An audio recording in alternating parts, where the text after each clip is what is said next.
my shoes and out the door. 5, I'm alive. 6, 7, 8, feeling great. Hello, loyal BYWG podcast listeners. This is Dr. Noah DeCoyer, and you know we recently introduced the Beyond Your Wildest Dreams Academy. Our first course that we will be releasing is called Being Superman. Proven tools to build power and reclaim youthful vitality at any age. This is a 4-week course with 12 modules, downloadable PDFs, 14 bonus interviews, and so much more. The link for more information is www.beyondyourwildestdreams.com/being-superman/. It will also be in our show notes. Thank you again and enjoy this week's podcast. Hey everybody, welcome back to the Beyond Your Wildest Dreams podcast. I'm your co-host today, Dr. Mike Akinfora, and today I get the pleasure of interviewing once again Dr. Trevor Cates. Dr. Cates, how are you? Great. It's great to be back. It is amazing. You were our second podcast interview way back in October of 2015. And we are excited to have you back on the show. You've written a book that we're going to get into. And before I do that, I just want to give people your bio in case they haven't heard that first interview. Dr. Trevor Cates is a nationally recognized naturopathic doctor. She's also known as the Spa Doctor and was the first woman licensed as a naturopathic doctor in the state of California, appointed by former Governor Arnold Schwarzenegger to California's Bureau of Naturopathic Medicine Advisory Council. She has worked with world-renowned spas and sees patients in her private practice in Park City, Utah, with a focus on graceful aging and glowing skin. First for women, Mind Body Green, and is the host of the Spa Doctor iTunes podcast. Dr. Cates believes the key to healthy skin is inner and outer nourishment with non-toxic ingredients. Her new book, Clean Skin from Within, will be released in early 2017. Dr. Cates, the Spa Doctor skincare and supplement lines are formulated with natural and organic ingredients designed to help you achieve the clean and natural path to confidence and beautiful skin. Dr. Cates, welcome back. Thank you. Thank you so much. That's wonderful. Could you give people a little journey? Tell us about your journey. Tell us a little bit more about yourself. Yeah, absolutely. So when I was a kid, I was sick a lot. I had a lot of allergies. I had a lot of skin issues. I was sick all the time. And my parents took me to see a lot of different specialists, different doctors who gave me a lot of different medications to help try and suppress the itchy skin, eczema, hives, the different skin problems I was having. And, I was on a number of different antibiotics and different things, but I just kept feeling worse and worse. And luckily my parents didn't give up. They kept searching for answers for me because they knew how devastated I was by my health and how it was impacting my life at school and my self-esteem and all of that. So luckily they didn't give up. They found a holistic practitioner that they took me to. And that was the one thing that turned my health around. And so luckily at an early age, I found this different kind of path, and I realized I wanted to share this information with other people so that they didn't go through the same struggles that I did, or at least maybe a shorter version, and kind of help them find solutions. So that's what eventually led me to go to naturopathic medical school and become a naturopathic doctor. So I was so happy to do that and be able to help patients. I've been seeing patients as a naturopathic physician for 17 years now and love what I do. I love helping my patients, and really what I want to do is help people find the root cause of what's going on with their health concerns and help give them their body the tools to help support the body's innate ability to heal. Because I see that this over and over again. I see this with patients that if they're just given their bodies are given the right support, their health can be restored, and it really shows up on people's skin too. So that's why I have a big focus on skin, because of my own journey, plus what I've seen that the skin can show people about their health. Yeah, let's talk about that a little bit. Why do you call skin our magic mirror? Yeah, skin is our largest organ. It's right on the surface of our bodies. We don't need any special imaging equipment to see it. We don't need x-rays to see this largest organ. All we need to do is just look in the mirror or look at our skin, and we can see so much of what's going on with our overall health. And unfortunately, the conventional approach, the typical approach to skin or dermatology is to suppress. And that's what I experienced as a kid. And this is what I hear from my patients over and over again, is that they go in to get their skin looked at or addressed, and the approach is just to cover it up, to suppress it. But the problem is you're not addressing what's really going on, what's triggering the skin issue. So I look at skin as our magic mirror because it gives us great clues about our overall health, and it's an opportunity to learn more about what's going on with our health right now and do things to help support the body so that it can heal. And when your skin is clear and glowing, it's a good indication that you're in that right balance for your health, that you're eating the right foods, that your lifestyle's in line with it, your hormones are balanced, all these different things are good. So that's why I call it the magic mirror. I love that. That's a great analogy. Talk to me about how do you feel about conventional dermatology, that model? Yeah, with having visited so many different dermatologists when I was younger, and my experience has been that I feel like even though I have some great friends that are dermatologists, so I don't want to say that dermatologists are bad or that what they're doing is wrong, but I feel like a lot of dermatologists are missing some important information that the body is giving. And I know that a lot of conventional doctors are rushed with their appointments, and they're trying to fit in a 7-minute, 10-minute appointment. And so they'll just give a drug, a medication to suppress. And we're missing the opportunity to look at what's really going on with the body. And so instead of suppressing and covering up with a steroid cream that's just going to temporarily cover up the issue, or an antibiotic that might actually further disrupt the microbiome of the gut or the skin, depending on if it's oral or topical. Rather than doing something like that, what can we do to help support imbalances like hormone imbalances, nutritional deficiencies, inflammation that's going on internally that's showing up on the skin? What are we doing to help support the body in addressing those things? Because what I found in my practice is that and I think I would have gone this direction if my parents hadn't found a holistic practitioner for me, is that I see this with my patients, is that if they're not addressing the root cause. So for example, if somebody comes in, if somebody has eczema and they keep covering it up with steroid creams, eventually that underlying root cause is going to show up in the health in some other way, and it can be worse.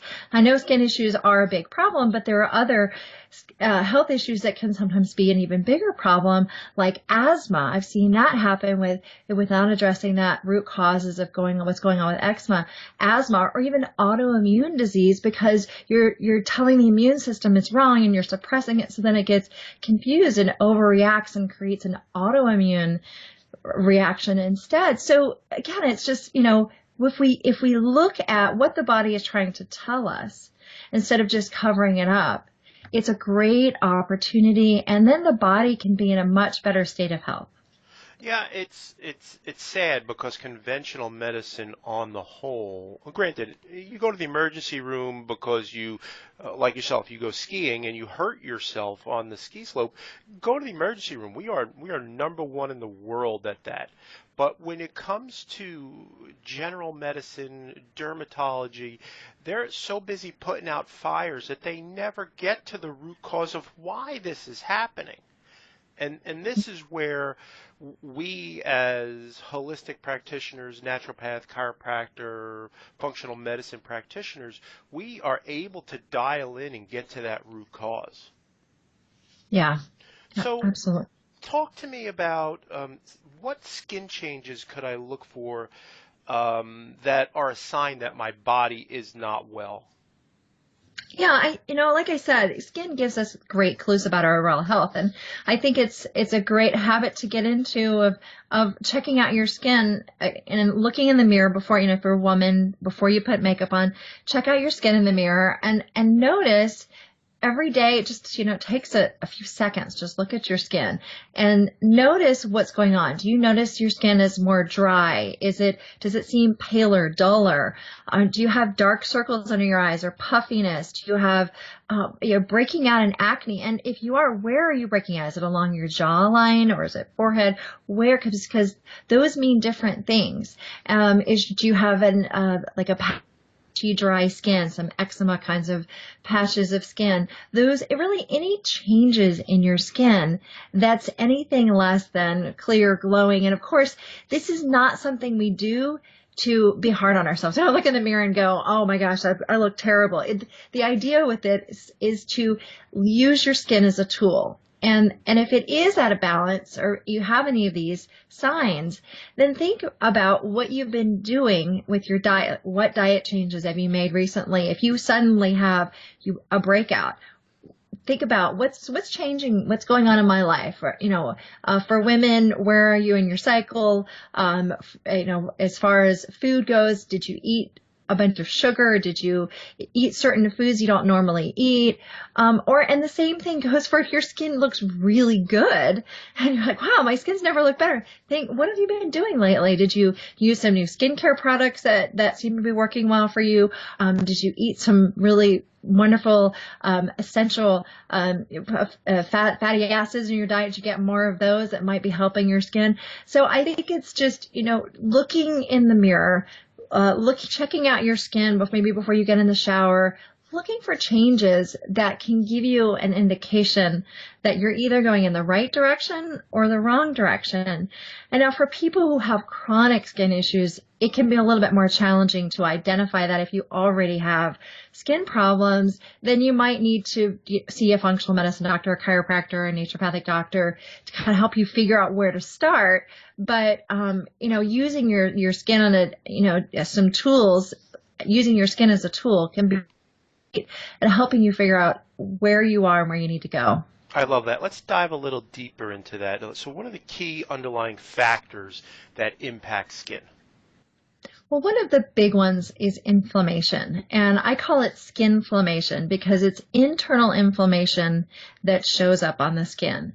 And this can be from a number of different factors, but this is one of the big things that I see cause eczema, rosacea, acne, psoriasis, even vitiligo and other chronic skin conditions. Is a lot of times there's internal inflammation, and we need to do things with our diet, with our lifestyle to help reduce that inflammation. And sometimes that means taking supplements and things too to help address that inflammation. So that's one of the big root causes. Also, hormone imbalance. I mentioned that already. That can be a trigger for skin conditions, especially with acne. That is a particular one. But also with other skin conditions, if you're looking at the hormone cortisol, which is our stress hormone, that can be an inflammatory trigger for a lot of chronic skin issues. So that could be another big root cause. Nutritional deficiencies certainly play a role. We know that there are certain skin signs that we can get that show nutritional deficiencies. For example, the skin condition keratosis pilaris, which is these little bumps that occur on the backs of people's arms from like their elbow to their shoulder. And a lot of people have these little bumps, and that can actually be a sign of a zinc or essential fatty acid deficiency.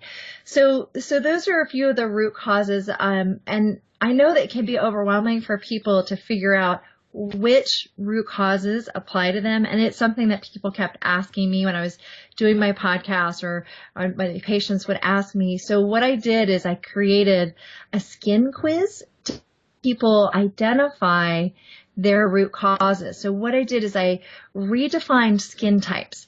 Instead of giving skin types a name like dry skin or acne-prone skin, I give each of the skin types a human name. So there are names like Olivia, Amber, Sage, emmet, and heat. Those are the 5 skin types. And it has to do with, that's because I see my patients as people, right? They're not just skin issues or diseases, they're people. So I base it upon some of my own patients.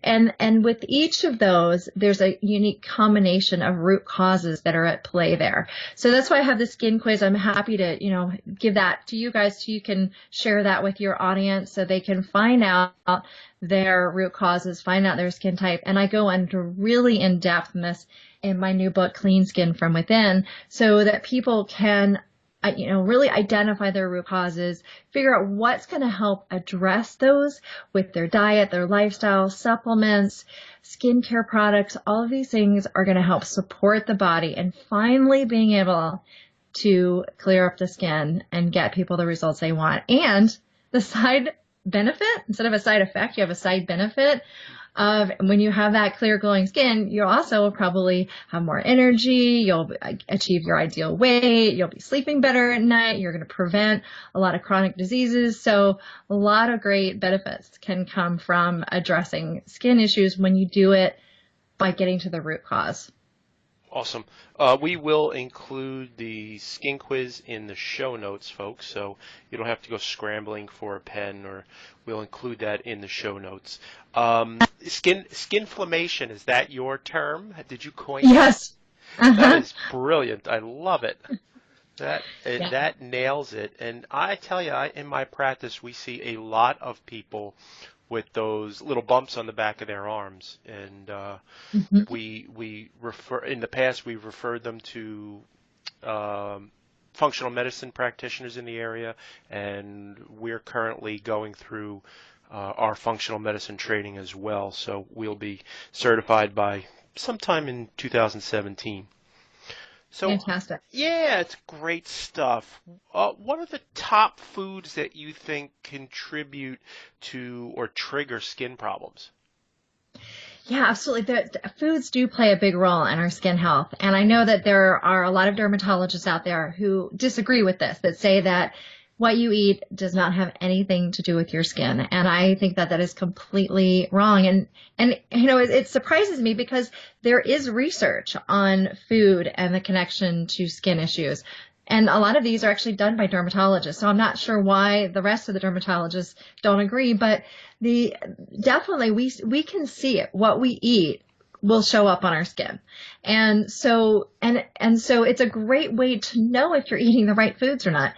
Two of the big trigger foods that I see in my practice are, the number one is probably not going to surprise you, and that's sugar. Sugar is a big contributor for that skin inflammation, that triggering the inflammation that then shows up on the skin. So whether you have skin issues or you don't generally have skin issues, when you eat a lot of sugar, there's a good chance you're going to have that could trigger skin problems.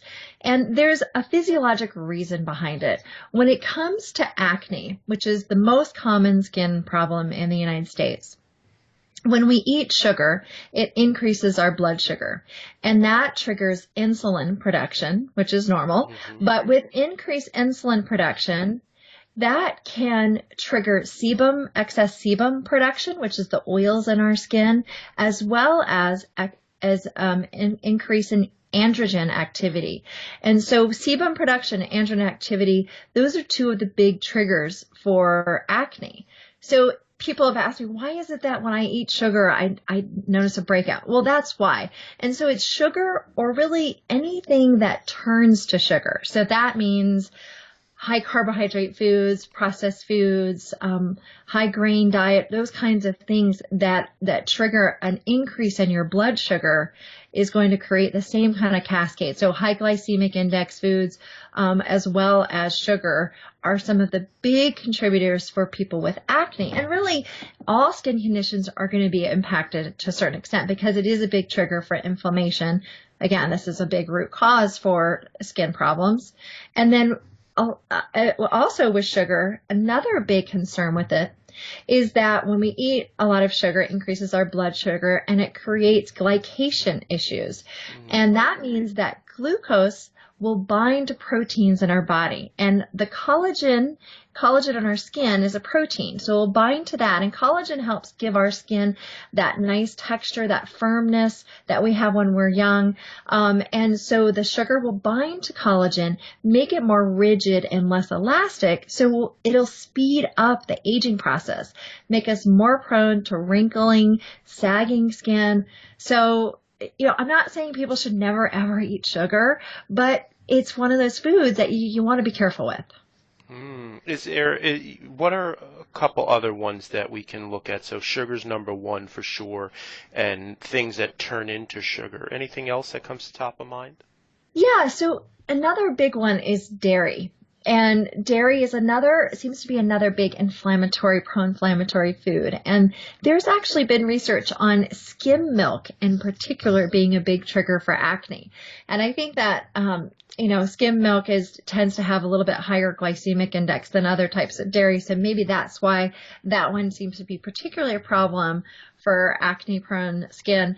But really, dairy is also one of the other concerns with dairy is that the nature of milk itself is that it comes from a lactating mammal, and so it contains hormones, and hormone imbalance are one of the big triggers for skin issues. So even if you're getting organic, grass-fed, dairy products grass-fed dairy products from grass-fed animals, it's still going to contain hormones just because the animals need hormones to produce milk, and so it ends up in the milk. So one that I would say if people tend to have skin problems or you have some special day coming up and you want your skin to look particularly good, I would say cut it out for at least 10 days to see how your skin does.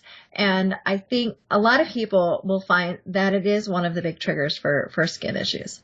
Cool. Let's flip the switch on that. So what are some of the best foods for your skin?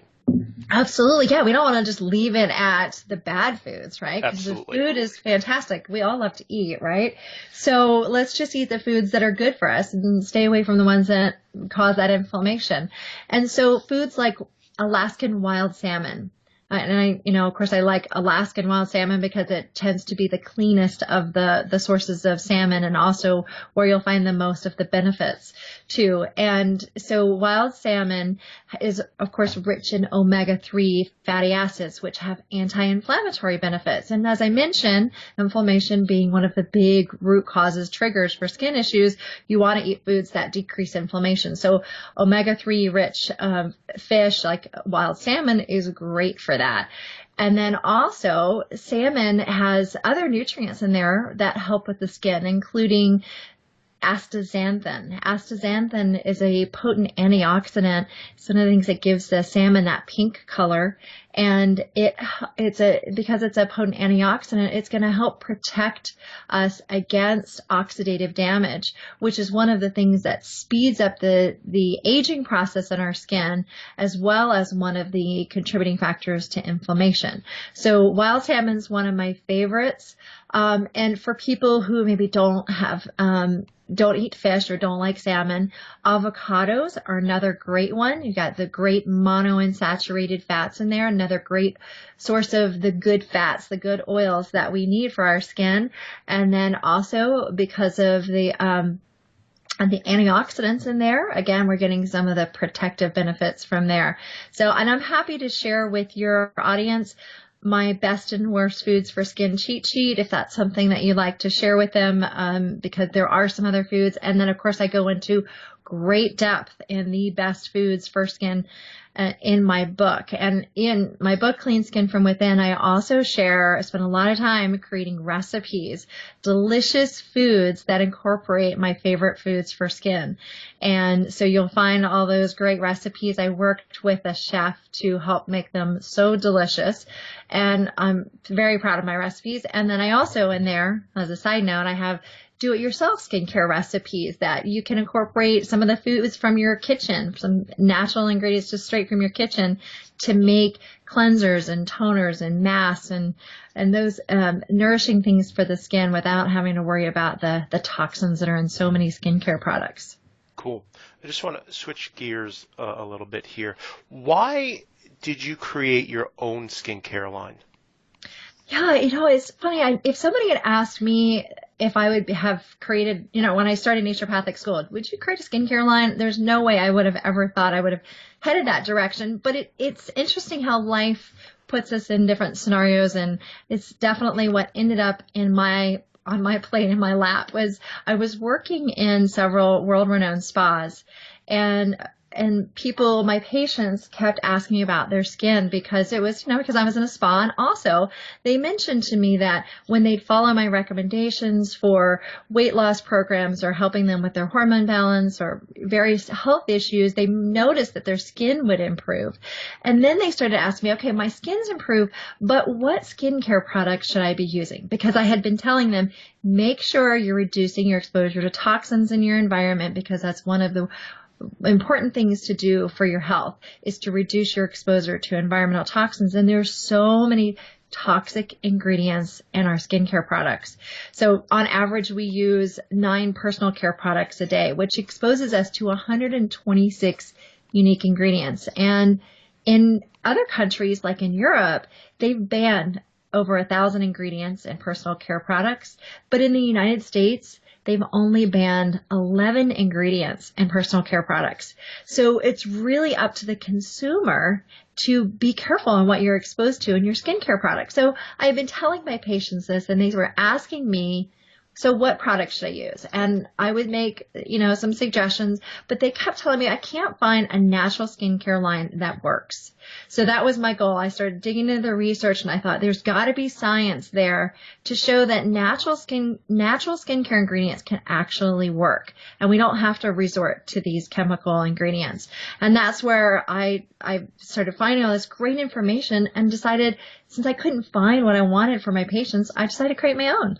Yeah, So I created the Spa Doctor's Daily Essentials. It's clean, non-toxic, we use natural and organic ingredients, and I'm sure to source the highest quality natural actives, and that they're perfectly pH balanced for the skin to help support the skin microbiome so that the skin can be clear and glowing and age gracefully.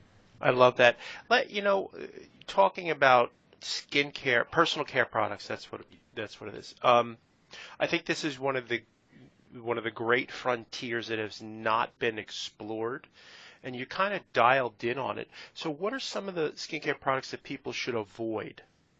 So I'm not going to go on specific skincare products, but what I'll do is I'll talk about ingredients to look for, because I don't want to bash any particular product or brand names or anything out there. But I think it's, there are some simple ingredients to look for to get started. And of course, I have the top 20 of these in my book, and I explain in detail why each of these ingredients should be avoided and what they do. And there are also some great resources online, like the Campaign for Safe Cosmetics website has some great information on this. I have blogs on this on my website, thespadoctor.com too. But the first one, I would say, this is in so many products, and even some of the so-called natural products, and that is fragrance. People think, oh, I want to smell good. I want my products to smell good. So oftentimes we overlook the word fragrance, thinking that it's benign because it's in so many products. But the problem is that when manufacturers put the word fragrance on a label, that gives them an opportunity to hide a lot of ingredients they do not have to put on the label. One example of this is diethyl phthalate. Diethyl phthalate is a type of phthalate, which is a plasticizing agent. And it's used to help the smells last longer in fragrance. But the problem is it's a known endocrine disrupting chemical, a known hormone disrupting chemical.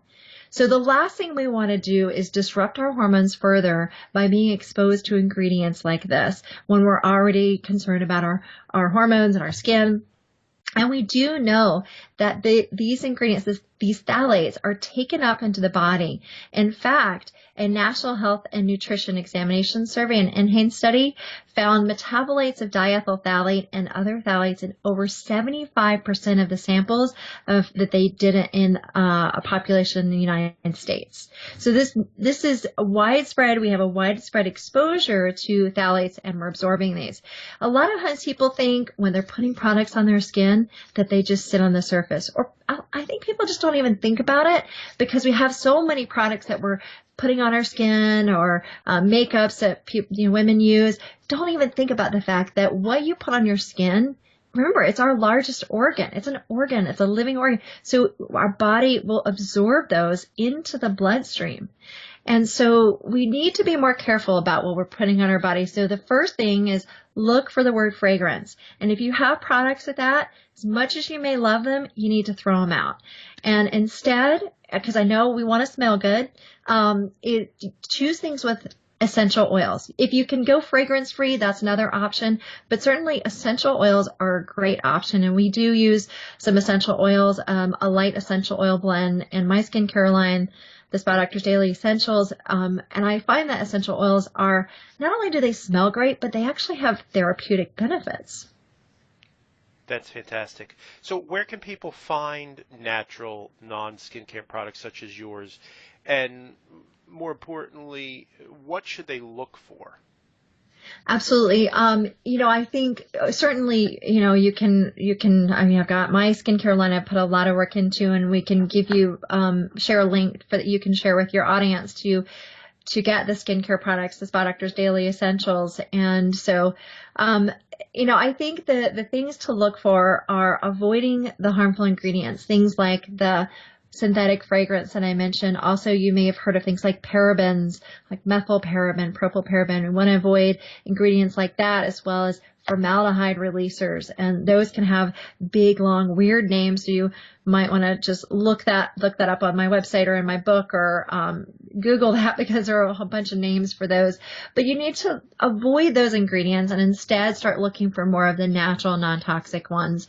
And so looking for ingredients like aloe or arnica, sea buckthorn fruit oil, pomegranate seed oil. These are such great ingredients. Rosemary extract. And what these do is they have, like rosemary extract, for example, has natural preservative benefits. So you can avoid with using something like rosemary extract, you can avoid a lot of these synthetic preservatives. And the side benefit is it enhances your skin. A lot of the skincare products that are out there that have these synthetic ingredients, they might make your skin look good temporarily when you put it on, but they're not actually enhancing the quality of your skin. They're not enhancing the skin microbiome and nourishing your skin the way that natural actives can do. So that's why, there are multiple reasons for switching over to natural skincare products. And so we've covered some of those today. Sweet. Dr. Cates, where can people find you in the world? Well, my website's thespadoctor.com, and doctor is abbreviated DR, so it's THESPADR.com. That's where I am. I've got my own podcast too, and blog, and of course I've got the book coming out, Clean Skin from Within. I'm so excited about this book. I get so many emails and posts on social media, questions, my patients. So many people ask me, what can I do to really clear up my skin? What can I do so I can avoid things like the side effects of Accutane or having to go down that conventional route that I know is not going to really help me? And so I'm so excited to share this book with the world so that people can finally get some answers and go about it with a more natural approach. Love that. And we will have the link for the book in the show notes as well. I really want to thank you for your time. I really appreciate you coming back onto our show. You are a great supporter of our show, and we in turn want people to really understand about their skin, and I love your message. I love what you do. So thank you very much for being on the show. Thank you so much for having me. It's great to be back. Awesome. Folks, if you would be so kind as to leave a 5-star rating on iTunes, it helps us to help you. And if you like what you hear, please share it with your friends and family. And I appreciate you all listening. I hope you have a great day. Ciao.